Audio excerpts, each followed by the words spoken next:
This constitution we have, which Cyprian has reminded us is a guide, demands strict separation of powers. If you are a watchdog, you are a watchdog.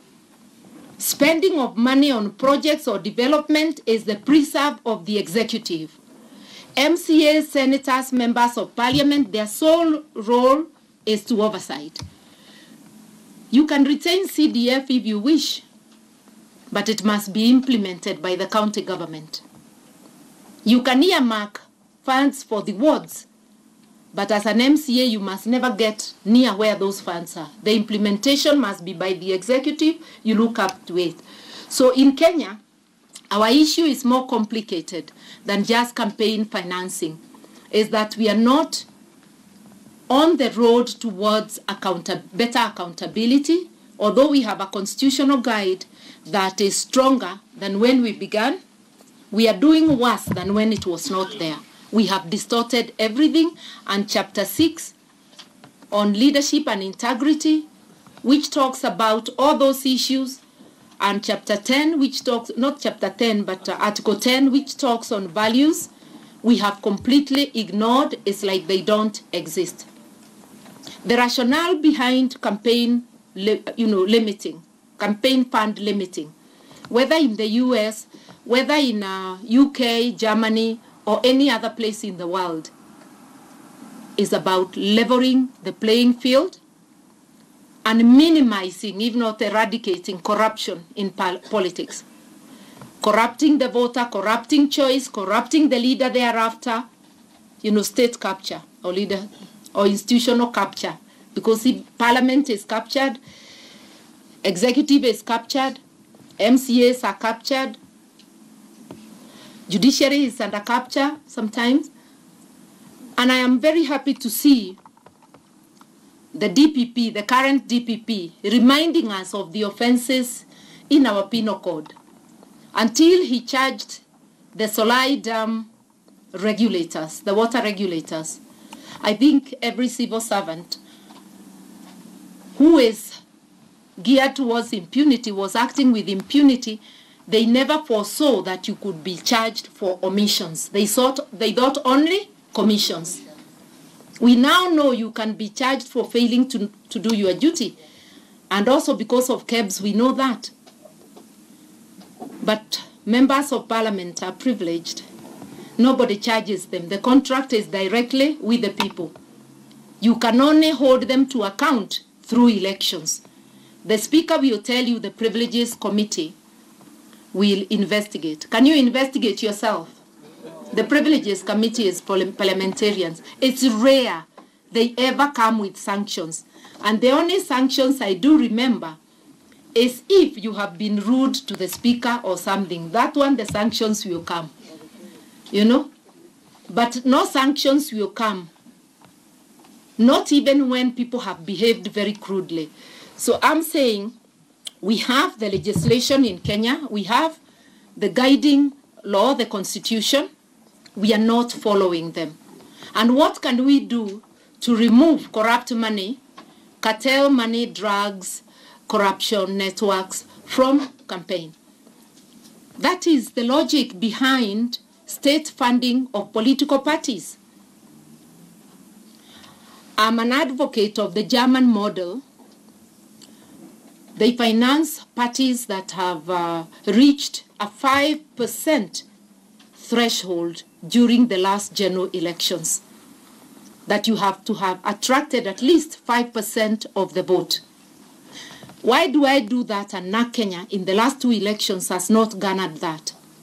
Because you know us, you know ourselves, we know ourselves as Kenyans. If you said you fund every political party, already without funding, parties are over 60. If you said you are funding every party, every Kenyan will have a political party or 2 for purposes of funding. So to protect ourselves from ourselves, it's better we retain that threshold of 5%.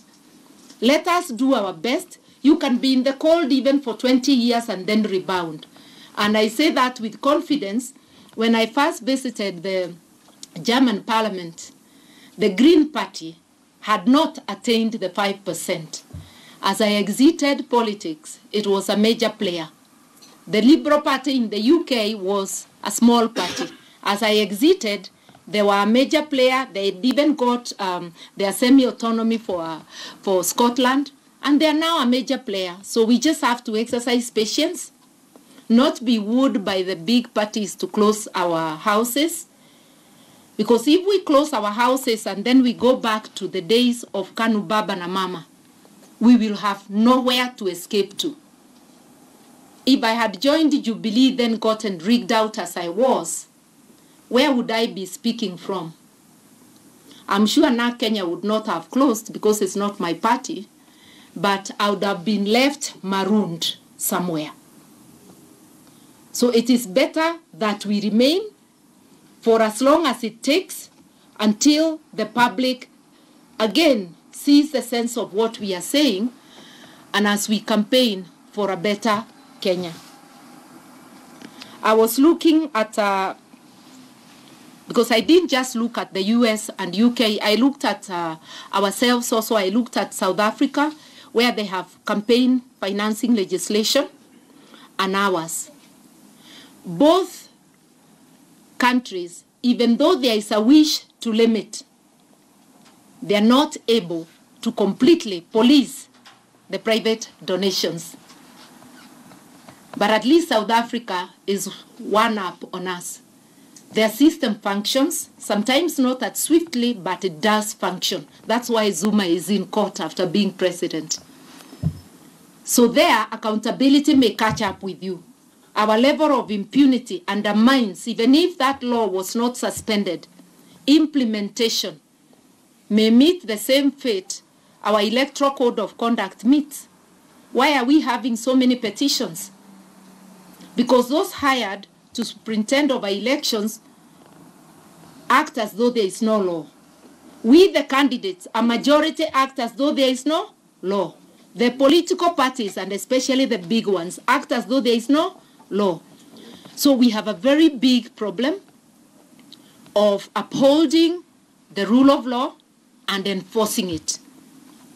And until we solve that, and this is the conversation we should begin having, until we solve that, and I can see signs of some attempt to bring back the rule of law, which we should join, instead of saying, I don't think anything good will come out of it. It's up to you and me to join the conversation and say, yes, you are doing it, but you could do better if you did ABCD, so that we maintain public pressure of accountability and upholding the rule of law. Then campaign financing will work.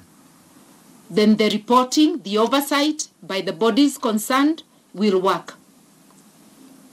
We can't talk about campaign financing and not also talk about, corruption in elections, and not talk about corruption of the right to choice, to political choice.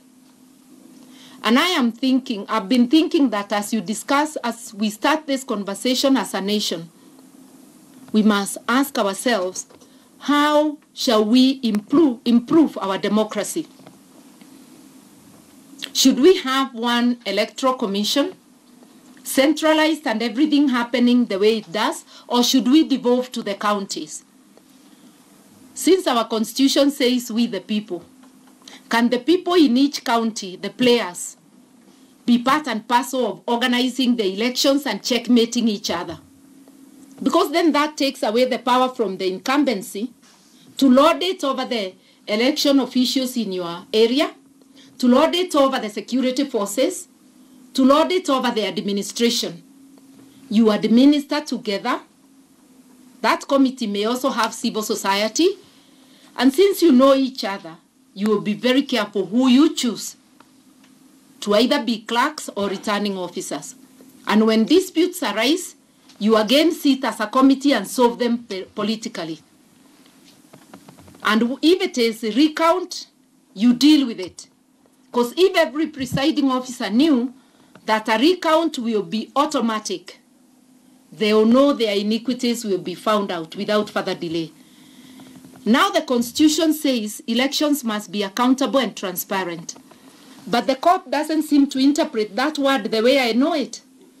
When you ask for a recount, they are telling you you have to lay a basis why and which polling stations. It should be a matter of course. The Constitution gives it to me. You see, if they knew we shall open the ballots almost the same day, do you think they would dare do the things they do? This is the conversation we must begin having. And I want to conclude by saying, yes, regulation of finance in campaigns is of utmost importance. Otherwise, we will say elections are only for the wealthy, for the cartels. We will not only distort, we will make it impossible for the electorate to freely choose who they want. If you are in a good, large political party, once you are nominated, even without funding, because of the campaign machine of that political party, you may go in. But how do you get nominated? Nominations are like an election themselves. So it's lopsided against those who have no finances.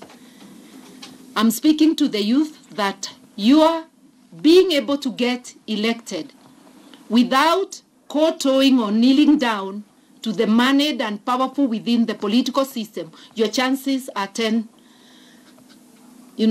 90 against and 10 for you. During my time, it was the other way around. You had all the chances if you managed to traverse the area and to get heard. How can we take back our democracy? How can we let our values shine? Because these values in the Constitution are like actually our African values. And I'm challenging you to go to your oral tradition. My oral tradition tells me that a thief or any total social misfit, like somebody who poisons others or kills,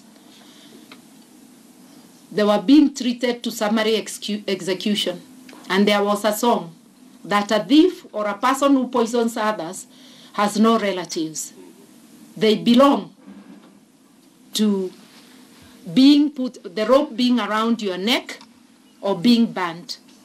So that warned you as you grew up, you hear these songs, you know, dare you touch somebody's something unauthorized, you may end up in the gallows. And I believe it's almost every tradition, oral tradition in this country.